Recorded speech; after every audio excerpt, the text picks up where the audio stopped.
Foreign Minister Rao, thank you so much for joining us this afternoon. Thank you.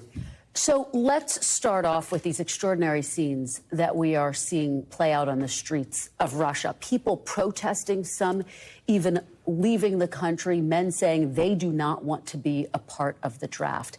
How would you assess this moment, how Putin is handling the war in Ukraine right now? Is he losing the war? Obviously, President Putin is losing the war in Ukraine. So his reaction to it is to launch the mobilization. But the mobilization doesn't seem to help him win the war, because so far we witnessed the Ukrainian armed forces that defeated the Russian professional soldiers. It's very unlikely that those who are being now mobilized, those who are poorly trained and poorly equipped, are going to change the course of the war.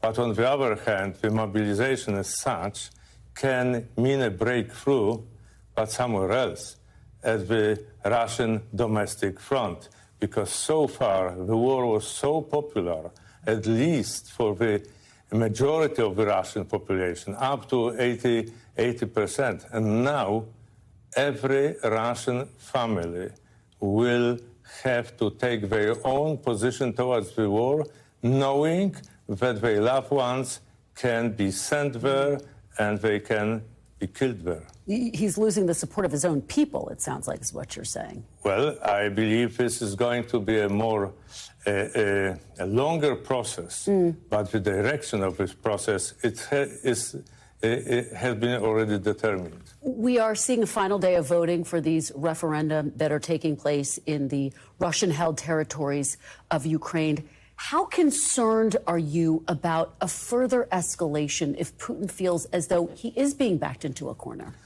Legally, the referenda do not mean anything. You see them as a sham, like the United States says. That's right, because the international community is not going to recognize the results. But nevertheless, from the military perspective, this could help Putin to justify extraordinary means to defend these conquered territories, considered a part of Russian Federation. I want to ask you about some comments that we have heard recently, including from the National Security Advisor here in the United States, who told Chuck Todd on Sunday that there would be, quote, catastrophic consequences should Putin use nuclear weapons. The NATO Secretary General said just today there would be severe consequences. My question to you, Mr. Foreign Minister, is how should NATO respond if Putin uses nuclear weapons? NATO should respond decisively and firmly. Militarily? Should they respond militarily? To the best of our knowledge, Putin is threatening to use tactical nuclear weapons on Ukrainian soil, not to attack NATO, which means that NATO should respond in a conventional way, but the response should be devastating. And I suppose this is the clear message that the NATO alliance is sending to Russia right now. And just to be clear, Mr. Foreign Minister, when you say NATO should respond in a devastating way, do you mean militarily or economically with more sanctions? Quite frankly, if Putin is going to break the consensus of 5 permanent members of the Security Councils, all of them are nuclear powers. And so far there's a consensus that nuclear weapons cannot be used under no circumstances. So the response should be conventional. I want to ask you about this new human rights report that we are getting from the UN, recently published, detailing instances of rape and torture of children, in addition to what we have seen play out, these mass graves. How should the world respond? How should the world hold Putin accountable?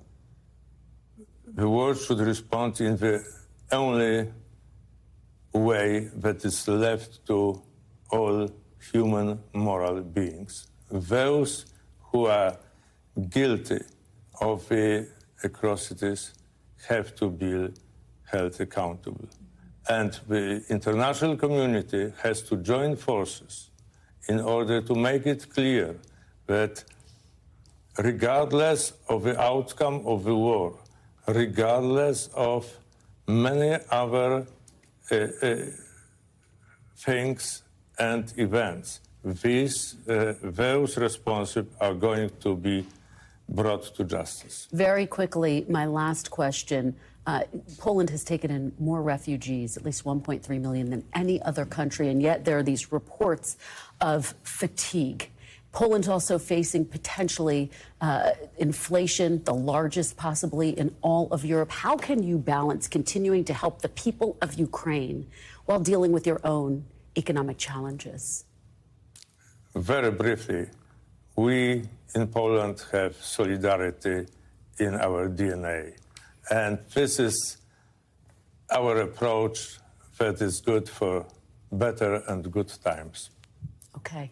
Mr. Foreign Minister Rao, we really appreciate your joining us. I know that you are here holding high-level meetings. Thank you for stopping by to talk to us. Thank you very much. Thanks for watching our YouTube channel. Follow today's top stories and breaking news by downloading the NBC News app.